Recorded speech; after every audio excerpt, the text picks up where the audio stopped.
नमस्कार Kamakhya TV live को आपण को स्वागत। भांगिला रेंगाली कॉलोनी मुंडरे हाथ दे बसिले चासी। कामाख्यानगर थाना गोरडिया ग्राम रे रेंगाली केनाल भांगी गला।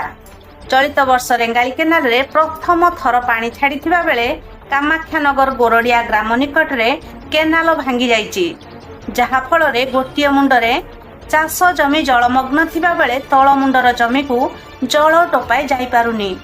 चिंतार अछंती चासी।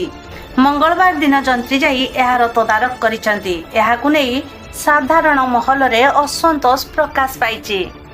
परवर्ती खबर पे नजर पकेइबा। पुअरे पड़ी युवक मृत, पुलिस टीम करुछंती तदंत।